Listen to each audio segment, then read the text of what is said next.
حضرت عمر کے زمانے میں اسلامی حدود 23 لاکھ مربع میل تک پھیل گئی ہیں. ماوراء نہر کا علاقہ بھی فتح ہو گیا, ادھر آرمینیا تک پہنچے. یہ تھوڑے سے عرصے کے اندر عظیمتوں کی کیسی داستان رقم کی.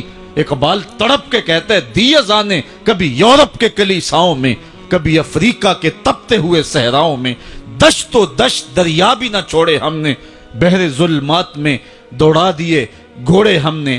حکمران تو وہ تھے لوگوں کی دہلیز پہ امن دینے والے, لوگوں کی چوکھٹ پہ جو ہیں وہ نور بانٹنے والے. حضرت عمر دن کو تخت حکومت پہ بیٹھتے تھے, اور ان کا تخت کو سونے زبرجد کا نہیں تھا, مسجد نبوی کی چٹائی تھی, اور سارا دن وہاں بیٹھ کے لوگوں کی باتیں سنتے. اور جب رات کے اندھیرے گہرے ہوتے, عمر بھیس بدل کے مدینے کی گلیوں کا گشت کرتے. کہا تمہارے گھر سے دھواں نکل رہا ہے اور بچے رو رہے ہیں, ان کو کھانا کیوں نہیں دیتی؟ کہنے لگی عمر کی جان کو رو رہی ہوں. عمر کے پاؤں تلے سے زمین نکل گئے. کہا کیا ہوا؟ کہا 3 دن سے ہمارے ہاں کھانے کے لیے کچھ نہیں ہے, روزانہ بچے روتے ہیں, اور میں ہنڈیا کے اندر پتھر ڈال کر کے نیچے سے آگ ڈالتی رہتی ہوں کہ بچے انتظار کر کر کے سو جائیں گے. کم بخت سو بھی نہیں رہے, اور وہ پتھر پکیں گے بھی کیا, اور میں عمر کی جان کو رو رہی ہوں. حضرت عمر کا کلیجہ دہلنے لگا. فوراً پلٹے واپس بیت المال میں آئے, گھی کا ایک کنستر لیا, آٹے کی بوری لی, مرچ مسالہ جات بہت کچھ اٹھایا, اپنے کندھے پہ رکھا, بوری اپنی کمر پہ لا دی. عمر بیت المال سے نکلے تو آپ کے خادم اسلم نے دیکھ لیا, آگے بڑھا, کہا میرے آقا میں اٹھاتا ہوں. عمر کی آنکھوں میں آنسو ہے. کہا اسلم قیامت کے دن میرا بوجھ اٹھا لو گے؟ کہا قیامت کے دن تو اپنا اپنا بوجھ اٹھانا پڑے گا. کہا عمر کو آج اپنا ہی اٹھانے دو. حضرت عمر وہ گھی کا کنستر اور وہ آٹے کی بوری سر پہ اٹھائے ہیں, اور اس خاتون کے گھر جاتے ہیں اور دستک دیتے ہیں. وہ جب دیکھتی ہے اس کی جان میں جان آ جاتی ہے. کہا جلدی جلدی آٹا گوندو, اور عمر سبزی کاٹنے لگ جاتے ہیں. حضرت عمر رضی اللہ تعالی عنہ سبزی تیار کر دیتے, ادھر آٹا گند جاتا ہے, اور پھر اوپر چولہا رکھا جاتا ہے, چولہے کے اندر آگ رکھی جاتی ہے, وہ کھانا پکانے لگتی ہے, آگ بجھتی ہے. تاریخ نے لکھا ہے آگ بجھنے لگتی ہے, عمر جھک کر کے پھونکے مارتا ہے. عمر جھک جھک کے پھونکے مارتا ہے.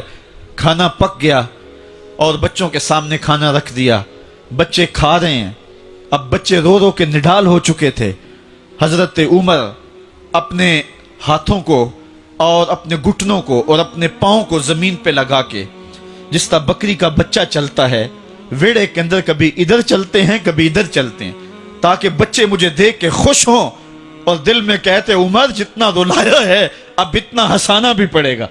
تو کبھی عمر امیر المومنین, یہ میں کسی آج کے جو ہے وہ لوگوں کے ووٹوں پہ منتخب ہونے والے حکمران کی کہانی نہیں سنا رہا, میں اس عمر کی کہانی سنا رہا ہوں جو 23 لاکھ مربع میل کا حکمران ہے, آدھی دنیا کا بادشاہ ہے. حضرت عمر جو ہے جس طرح بکری کا بچہ چلتا ہے, اس طرح اپنے ہاتھ اور اپنے گھٹنے زمین پہ ٹیک کر کے جو ہے وہ اس طرح چلتے ہیں. بچے عمر کو دیکھ کے مسکراتے ہیں. جب بچے مسکرانے لگے تو حضرت عمر نے اس خاتون سے کہا بڑھیا عمر کو معاف کر دے. اس نے کہا تو اتنی ہمدردی کیوں کرتا ہے؟ کہا عمر بیچارہ بڑا پھنسا ہوا ہے, فکر ہے اس کو یرموک و فسطاط و حلوان کی, جب فتح ہے مصر تو تیاری ہے ایران کی, آتے جاتے وفد سے ملاقات بھی کرتا ہوگا, اور شب کو معلوم حالات بھی کرتا ہوگا, کانٹوں میں الجھی ہوئی بیچارے کی جان ہے, نیند اس کو بھی آتی ہے آخر وہ انسان ہے, میری بہن عمر کو معاف کر دے. اس نے کہا نانا عمر کی بات میرے سامنے نہ کر, قیامت کا دن ہوگا, عمر کا گریبان ہوگا اور میرا ہاتھ ہوگا. جب اس نے یہ بات کہی تو عمر برداشت نہ کر سکے, بچوں کی طرح بلک بلک کے رونے لگے. کہا وہ بد نصیب عمر تیرے سامنے ہے, آج ہی کہلا جو کہنا ہے, قیامت کے دن مجھے معاف رکھنا. اس نے کہا تو عمر ہے؟ کہا بد نصیب عمر تیرے سامنے کھڑا ہوں.